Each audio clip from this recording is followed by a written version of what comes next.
ये दिखाया जाता है कि जिस बॉक्स में गैस्टोन ने लोकस्ट रखे हैं उनमें से बड़े साइज के लोकस्ट छोटे साइज के लोकस्ट को खा रहे हैं। उस रात जब बच्चे सो जाते हैं वर्जीनी फार्म में जाती है और ग्रीन हाउस में वो अपने कपड़े उतार देती है ताकि लोकस्ट उसका खून पी सके, और होता भी ऐसा ही है। ये लोकस्ट अब काफी जल्दी अंडे देने लग गए। वर्जीनी करीम से मिलती है और उसे अपने बिजनेस प्लान के बारे में बताती है। करीम को भी इस बात का यकीन नहीं आ रहा था कि प्रोडक्शन रेट इतनी जल्दी बढ़ गया। वर्जीनी अब उसी डक फार्म वाले ऑनर के साथ बिजनेस करना चाहती थी। अगले दिन वो ढेर सारे लोकस्ट लेके उसी फार्म में जाती है। ये देख करके लोकस्ट की क्वालिटी भी अच्छी है और क्वांटिटी भी, उससे लोकस्ट खरीद लेता है। वर्जीनी को एक उम्मीद नजर आई कि शायद वो अपनी जिंदगी को बेहतर बना सकती है, इसलिए वो अपने काम को जारी रखती है। अगले कुछ दिनों में वो एक बड़ा डाउन लगा देती है और साथ ही वो जानवरों का खून भी ऑर्डर करती है, मगर वर्जीनी ये बार बार नहीं कर सकती थी क्योंकि उसे प्रूफ देना होगा कि वो ये खून कहाँ इस्तेमाल करती है। फिर अब वो जानवरों का खून लोकस्ट को देने लगी। हर दिन वर्जीनी का फार्म तो बढ़ रहा था, आसपास के लोग ये नोटिस कर रहे थे, मगर किसी को पता नहीं था कि राज क्या है। अब जितनी तेजी से ये लोकस्ट बढ़ रहे थे इतना ही इनका शोर भी बढ़ रहा था, यहाँ तक कि अब लौरा को हेडफोन्स लगाने पड़ते अगर वो बाहर यार्ड में बैठने आती। काम धीरे धीरे बढ़ रहा था, मगर लौरा अपनी माँ के अजीब बर्ताव को भी नोटिस कर रही थी, जैसे अक्सर आधी रात में उसका फार्म में जाना। अगले दिन जब लौरा अकेली बेटी म्यूजिक सुन रही थी तो उसका एक दोस्त आता है। बातों बातों में लौरा काफी इमोशनल हो जाती है और गुस्से में आकर वो एक डूम के कपड़े को फाड़ देती है और सभी लोकस्ट को आजाद कर देती है, क्योंकि उसे लग रहा था कि वो हमेशा के लिए यहाँ कैद है।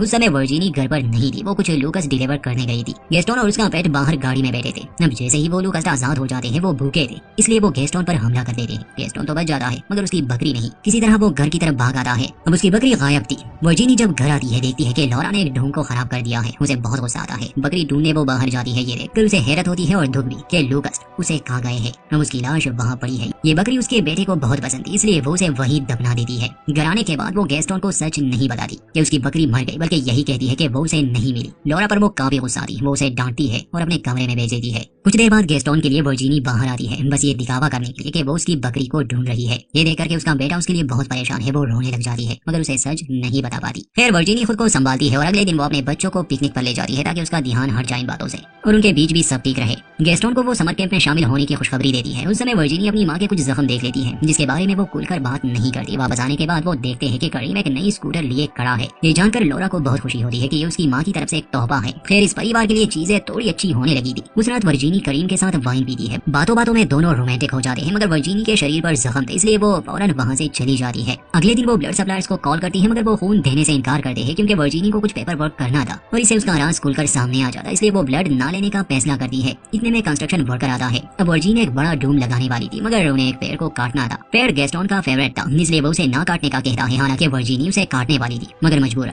उन्हें उस डूम की जगह बदलनी पड़ी। उस दिन करीम आता है और हैरानी से पूछता है कि आखिर ये लोकस्ट इतने ज्यादा कैसे बढ़ रहे हैं, मगर वर्जीनी उसे सच नहीं बताती। वर्जीनी के सामने अब बड़ी समस्या खून की थी। उसे लोकस्ट को खून देना था जो उसके पास नहीं था। रात को उसे पता चलता है कि उसके पड़ोसी का डॉग उनके प्रॉपर्टी में घुस आया है, इसलिए वो उस डॉग को फार्म में ही छोड़ देती है जिसे उन लोकस्ट को खाना मिल जाता है। मगर ये काफी नहीं था, कभी कभी वो अपना खून भी निकालती और इन लोकस्ट को दे दी। फिर वो इतनी मजबूर हो जाती है कि वो रात को अक्सर निकलती और आसपास अगर उसे कोई जानवर मिलते उन्हें मारकर उनका खून ले आती। धीरे धीरे वो कमजोर हो रही थी क्योंकि नींद तो वो पूरी करती नहीं थी और अपना खून भी वो काफी दे चुकी थी। अगले दिन डक फार्म का ओनर एक और बंदे को ले आता है। वर्जीनी को एक नया क्लाइंट मिल गया जो उसके लिए अच्छा था, मगर लौरा को कुछ शक होने लगा था कि यहाँ कुछ तो गड़बड़ है। वो अपने भाई से इस बारे में बात करती है कि हमें यहाँ से कहीं दूर जाना होगा। स्कूल से आने के बाद उसे अपनी माँ घर में नहीं मिलती। उसे मिलते हैं खून से सने कपड़े। वो उसे ढूंढने जब ग्रीन हाउस में जाती है, ये देखकर उसके पैरों तले जमीन खिसक गई कि उसकी माँ एक डूम में बिना कपड़ों के बैठी है और वो कीड़े उससे खून पी रहे हैं। इससे लौरा काफी घबरा जाती है, अपने घर की तरफ भागती है और वॉशरूम में खुद को बंद कर देती है। वर्जीनी ने लौरा को देख लिया था। उसे समझाने के लिए वो आती है, मगर लौरा दरवाजा ही नहीं खोलती और करीम को टेक्स्ट करती है। शाम को वो आता है और इन लोगों को अपने घर ले जाता है। उसे नहीं पता हुआ क्या है, मगर माँ बेटी की खामोशी साफ बता रही थी कि कुछ गड़बड़ है। करीम वर्जीनी से सच जानने की कोशिश करता है, मगर दोनों के बीच बहस हो जाती है, इसलिए वो अपनी बेटी को लिए वापस घर की तरफ आने लगी। वहाँ वो बुजुर्ग आदमी अपने डॉग को ढूंढते हुए फार्म में आता है।